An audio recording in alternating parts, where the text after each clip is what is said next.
Good evening, class.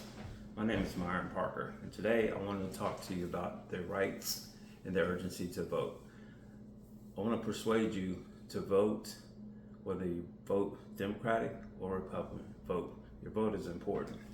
So, up until 1965, women of color, men of color, and even Caucasian women were not allowed to vote.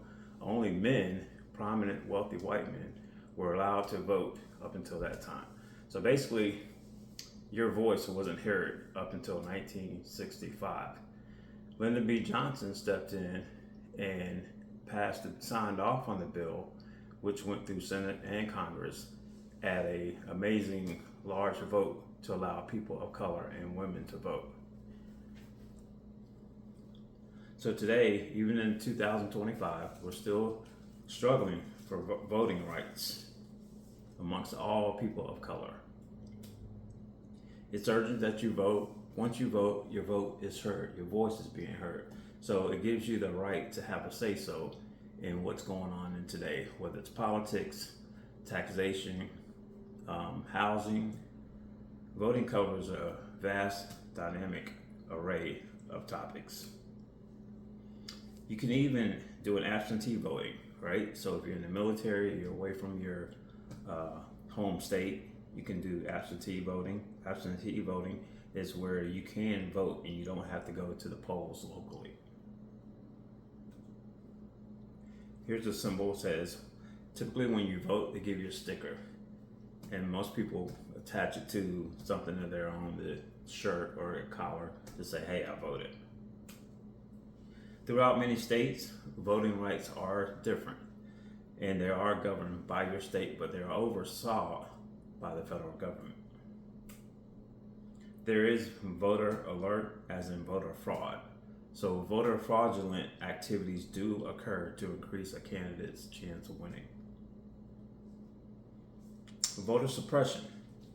So even in 2025, there's voter suppression to suppress certain people's voices through voting.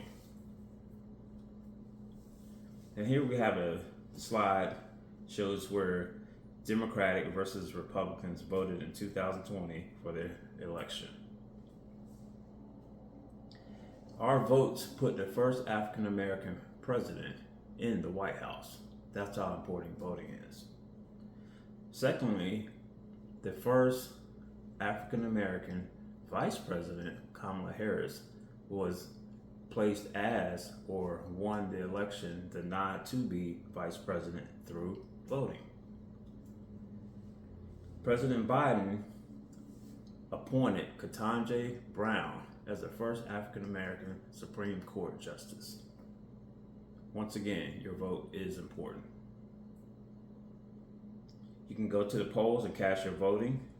You can vote up until voting day. You can vote early and often before the election of voting day. I urge you to vote now. Persuade you to vote now. Voting rights protection.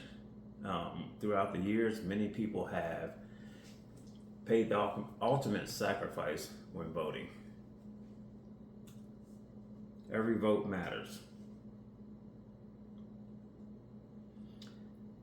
Voting is supposed to be fair, equal, and governed by justice. Cast your vote now. In the past, as we see, President Lyndon B. Johnson signed off on the Voting Rights Act of 1965. It gave us full employment, equal rights, and equal freedoms through the voting rights. So in essence, if you don't vote, you don't have a voice. They don't hear your story. You don't get to tell your side of the story, and you don't get to voice your opinion. So through the years, many people have struggled through harassment, being assaulted when waiting in voting lines. Once again, Lyndon B. Johnson met with many prominent African American leaders throughout the country to pass the voting rights of 1965.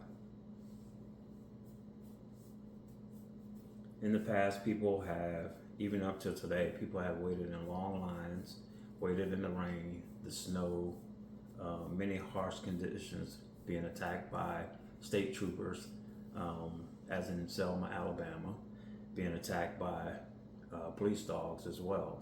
So there are many challenges that we faced in the past as people of color to overcome the importance and the right to vote. As you can see, an example here, people waiting in long lines in the cold. I don't know what state this is, but typically voting in November is pretty cold for the primaries.